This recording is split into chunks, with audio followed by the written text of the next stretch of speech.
참 좋은 성가대가 참 좋으신 하나님을 찬양했습니다. 그리고 여러분들에게 오늘 이 예배가 참 좋은 예배가 될 것 같습니다. 우리 성가대를 위해서 박수 한번 해주시죠. 제가 늘 우리 식구 감사하는 것 같아서 말하지는 못했는데, 예배 전에 우리 이광 강도사님이 찬양 인도하시는 것도 참 은혜롭죠. 예, 그래서 우리 김성호 목사님도 담임 목사 잘못 만나가지고 많은 일을 혼자서 성실하게 잘 처리하고 있습니다. 우리 선일교회라는 작은 공동체는 이렇게 보이지 않는 곳에서 섬겨주시는 많은 분들의 손길과 함께 지금 움직여 나가고 있습니다. 오늘은 그렇게 숨어 있는 분들, 특별히 우리 김성호 목사님, 이광 강도사님, 또 오늘 반주하시는데 두 분 반주자의 반주가 옥쟁반에 굿을 굴러가듯이 건반위를 아주 춤추고 있는 느낌을 받았습니다. 이 모든 분들에게 우리 한번 박수하고 말씀 나누는 것 같습니다. 네, 원래 설교할 때 본문을 내용의 중간을 끊어서 그렇게 봉독하지는 않습니다. 그런데 오늘은 약간의 여운을 남기기 위해서 13절이 딱 끝맺음이 되지 않지만 한 절만 봉독을 했습니다. 무슨 여운이냐 하니까, 나 하나님은 너희들에게 이렇게 저렇게 할 텐데 너희는 어떻게 하겠느냐 라는 물음으로 끝나는 어떤 여운을 남기기 위해서 13절 한 절에서 본문을 끊었습니다. 오늘 말씀이 끝날 때 저와 여러분의 마음 속에 남는 것이 있었으면 좋겠습니다. 지금은 사순절 기간이죠. 예수님의 고난을 묵상하면서 그 고난의 의미를 우리의 삶 속에서 어떻게 재생산해 낼 것인가 라고 하는 부분을 고민하는 그런 절기입니다. 그런데 이 사순절의 기간인 지난 2주간 온 나라가 산불로 고통을 받았습니다. 저에게는 이 산불이 그냥 그저 산불처럼 느껴지지가 않았죠. 왜냐하니까 이 산불은 우리 대한민국이 지금 처해 있는 현실과 상황을 온 국민에게, 온 계층에게 적나라하게 보여주는 어떤 메시지라고 생각했기 때문입니다. 물론 하나님께서 지르신 불은 아닙니다. 그러나 이 충격적인 사건을 통해서 하나님께서는 어떤 메시지를 우리들에게 주고 계신다라는 그런 생각이었습니다. 하나님이 주시는 메시지를 조금 강하게 표현하면, 지금 너희 민족의 젖과 꿀이 흐르는 땅 대한민국이 불타기 시작했다라는 메시지입니다. 경제도 불이 붙었고 안보에도 불이 붙었습니다. 서민의 위태하던 삶, 코로나 이후 회복의 기회를 노리면서 그렇게 힘들게 버텨왔던 서민들의 삶도 불이 붙었고, 제가 병원을 다녀보면 의료 현장과 의료 시스템에도 이미 불이 붙은 지 오래되었습니다. 이제 이 불은 막 붙은 정도가 아니고 활활 타오를 지경에 이르게 되었습니다. 이번 불의 원인은 건조한 봄날씨라고 하는 계절적인 요인도 있지만, 그 실제 발화 원인은 한 양식 없는 사람이 부주의한 그런 태도 때문에 이렇게 엄청난 피해가 일어난 것입니다. 자기 조상 묘지 주변을 조금 깨끗이 하겠다는 생각으로 불을 붙였는데, 온 국민들에게, 특별히 피해 지역 주민들에게는 생사를 가르는 그런 엄청난 고통을 준 것입니다. 대한민국이 불타게 한 발화점 역시 국제적인 환경이나 경제적인 여건보다는 정치에 있다고 저는 생각합니다. 자신들만 생각하는 정치 집단들의 이윤 투구는 결국 건조한 국제 정치 역학 구조 속에 있는 대한민국 사회에 불을 지른 것입니다. 거기다가 대부분의 사람들은 오직 자신의 이익과 만족이란 가치관에 매달려 살아가고 크리스찬들까지 예전의 신앙을 버리고 세상 사람들과 다를 바 없는 이기적인 삶의 태도를 가지므로 이 불길은 더욱더 거세게 타오르게 된 것 같습니다.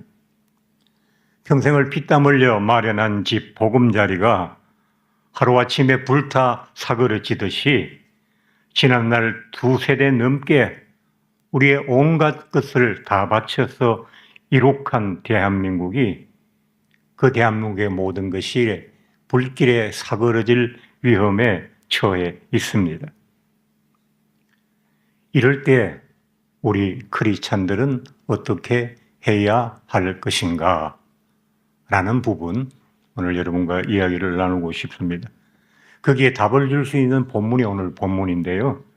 오늘 본문에 나타난 이스라엘도 비슷한 위기를 겪고 있습니다. 하나님을 떠나 살 수 없는 신성국가 이스라엘은 하나님을 너무 멀리 떠나 있고 도덕적으로 사회적으로 몹시 타락한 상태였고 그래서 민족적인 위기를 당하고 있지만 그 누구도 그런 위기를 제대로 깨닫지 못하고 이 위기가 자신들의 잘못된 삶의 태도에서 비롯되었다는 것조차 알지 못했습니다. 그래서 그들에게는 뉘우침도 회개도 없었습니다. 오히려 그런 삶을 더 고집하고 주장하였습니다. 기다림이신 하나님께서는 그들에게 드디어 심판을 경고하셨습니다. 그러나 심판이 목적이 아니기 때문에 하나님께서는 간곡히 돌아오라고 그들에게 말씀하고 계십니다.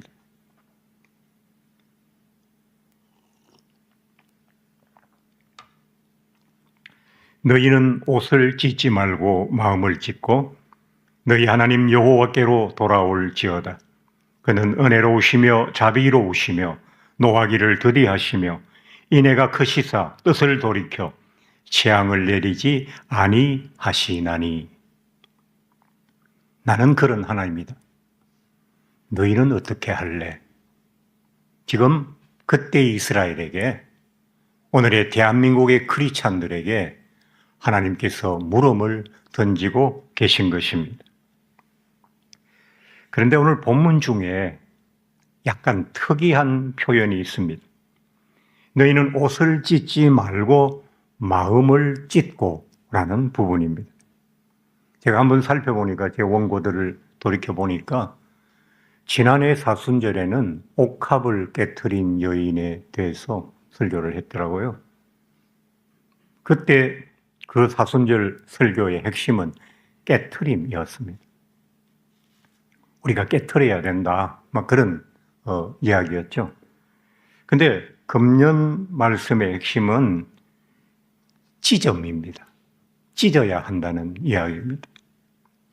깨트린다, 찢는다라고 하는 이 두 동사는 전혀 다른 동작을 나타내는 동사이지만 이 두 행동들이 가지는 공통된 목적이 있습니다. 옥합은 깨트려야 그 안에 향기로운 향유가 나올 것 아닙니까? 그 단단한 대리석 통 안에 그 향유가 들어있으면 그 안에 향기로운 향유가 들어있는지 폐유가 들어있는지 모를 것 아닙니까? 그래야 깨트려야 그 안에 있는 옥합이 나올 수 있는 거잖아요. 그러니까 깨트린다는 것은 그 안에 있는 향유를 끄집어내겠다는 목적을 가지고 있는 동사라는 겁니다. 근데 찢고는 뭡니까? 우리의 마음을 찢어야 숨어있는 속마음이 나올 수 있다는 것. 그러니까 깨트리고 찢는 행위는 둘 다 내용물의 확인이라는 목적을 갖는 행동들이라고 하는 것. 우리의 삶과 신앙에 또 포장에 해당하는 부분과 내용물에 해당하는 부분이 있습니다. 한마디로 양분하기는 어렵지만 평균을 따지면 인간은 포장에 집착하는 형이고 하나님께서는 내용물에 관심이 많으신 편입니다. 나는 외모가 아닌 마음의 중심을 보는 여호와라고 말씀하셨기 때문입니다. 하나님은 포장에 관심이 없으십니다. 하나님은 외모에 관심이 없으십니다. 하나님은 껍질에 관심이 없으십니다. 하나님께서 중요하게 여기시는 것은 내용물입니다. 그 안에 무엇이 들어있느냐라고 하는 것입니다. 우리가 이 간단한 사실을 살아가는 내내 잊어버린다고요. 우리가 신앙생활을 예수 믿고 평생 예수 믿으며 살지만 하나님은 포장보다 내용물에 더 깊은 관심을 두신다는 사실을 늘 잊어버린다. 그래서 우리는 하나님도 기만할 수 있다고 쉽게 생각하는 거예요. 이미 하나님께서 파악하고 계신 우리의 본심조차도 숨길 수 있을 것이라고 생각하고 잘 드러내놓지 않습니다. 그것이 바로 타락한 인간의 마음의 겉껍질이 아주 질긴 외식과 가식과 허식으로 이루어져 있기 때문입니다. 인간의 본심은 마음의 가장 깊고 은밀한 곳에 자리할 뿐만 아니라 아주 질기고 질긴 껍질에 쌓여 있습니다. 제가 언젠가 본 책에 인간의 가장 깊은 본심을 이렇게 표현한 걸 보았어요. In a most real thought. In a most real thought. 인간의 깊은 곳에 있는 가장 현실적인 생각이라는 뜻이에요. 무슨 말이냐니까 많은 인간들이 도덕이 무엇인지 알아요. 이게 도덕적으로 윤리적으로 맞는 건지 아닌지 안다고요. 하나님의 말씀이 우리에게 무엇을 요구하고 또 의미하시는 말씀인지 다 알아요. 그리고 우리가 어떻게 생각하고 어떻게 판단하고 결정하며 어떻게 사는 것이 옳은지도 다 알아요. 그러나 그 도덕이나 윤리들이나 휴머니즘들이나 말씀과 신앙은 결국 우리 안에서 제대로 나오려고 하다가 현실적인 여러 가지 여건에 섞이면서 다시 이기적이고 탐욕적인 쪽으로 결론이 내려지게 되고 순수하게 나오려고 했던 도덕적이고 윤리적이고 말씀에 입각한 신앙인다운 생각들은 다시 제자리로 들어가 숨어버리는 거예요. 그래서 우리는 늘 선을 생각하지만 하나님의 기쁘신 일을 생각하지만 그게 마음 깊은 곳에 잠시 꿈틀거리다가 그 자리에 있을 뿐 우리의 삶으로 표출되어 나오지는 못하는 것입니다.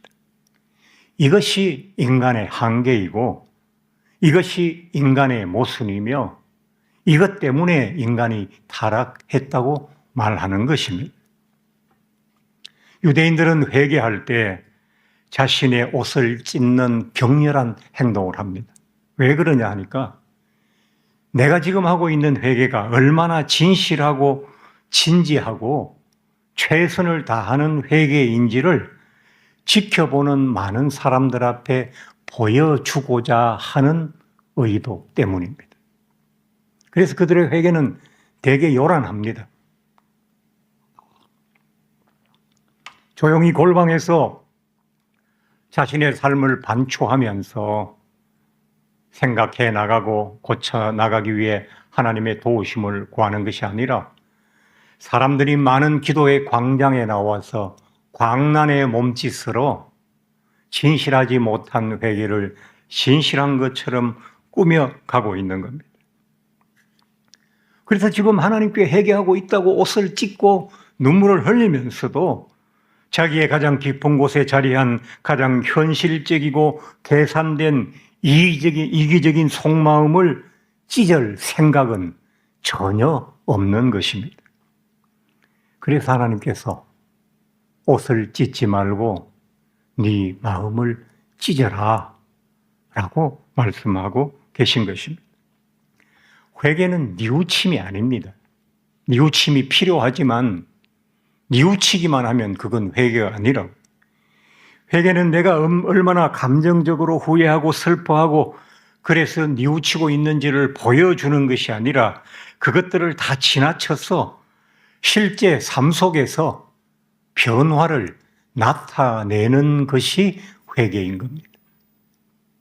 회개를 그리스 단어로 메타노이아라고 말합니다. 메타노이아는 방향 전환입니다. 삶의 작은 가지가 바뀌는 것이 아니라 삶의 큰 방향이 바뀌는 것입니다. 세상을 향했던 삶의 목적과 방향이 하나님을 향하는 것입니다. 욕망과 욕심을 추구했던 삶이 하나님의 의와 순리를 찾아가는 것이 회개인 것입니다. 그래서 회개는 뉘우침이 아니고 슬퍼함이 아니고 변화, 메타노이아라고 말하는 것입니다. 예수께서는 이렇게 해도 저렇게 해도 바뀌지 않고 변하지 않는 요지부동의 우리를 위해서 십자가에서 자신을 찢어주셨습니다. 우리가 우리의 생명을 찢는 게 아니고 우리가 우리의 심장을 찢는 게 아니고 우리가 우리의 마음만 찢어도 되는데 그 마음조차 찢지 않는 우리를 위해서 예수께서는 자기의 심장을 찢었고 몸을 찢었고 육신을 다 찢으셨습니다. 그런 아들을 바라보면서 하나님께서는 하늘에서 그 무서운 성소, 성전의 성소 있지 않습니까? 아무나 들어가면 바로 당장 그 자리에서 죽임을 당하는 그 무서운 성소의 휘장을 하나님께서 찢어 주셨다고요. 하나님께서 너희는 옷을 찢지 말고 마음을 찢어라 라고 하시는 그 요구가 무리하다고 생각하십니까? 자기 아들을 찢으시니까 자기가 세우신 율법을 은혜의 시대를 열기 위해서 자기가 제정한 그 법칙을 스스로 찢으신 하나님께서 우리의 마음을 찢어 진실한 마음을 드러내라고 하시는 요구가 과연 무리한 것이냐 말입니다. 그런 성부와 성자의 진실함 앞에 그러나 우리는 마음을 숨겨놓고 때 묻은 옷 한 벌 찢음으로 마치 우리의 온 마음을 다 드린 것 같은 표정으로 살아가고 있고 신앙생활하고 있는 것입니다. 좋은 부모 만나면 행복한 인생을 출발할 수 있고 좋은 배우자를 만나면 그 행복한 삶을 더 크게 확장할 수 있고 좋으신 예수님을 만나면 일생 행복한 인생들이 되실 줄로 믿습니다. 예수님을 진심으로 만나기를 원하십니까? 예수님께서 시시때때로 여러분의 삶 속에, 여러분의 마음 깊은 곳에 당신의 정확한 메시지를 전달해 주시는 그런 삶을 살기를 원하십니까? 마음을 찢어야 합니다.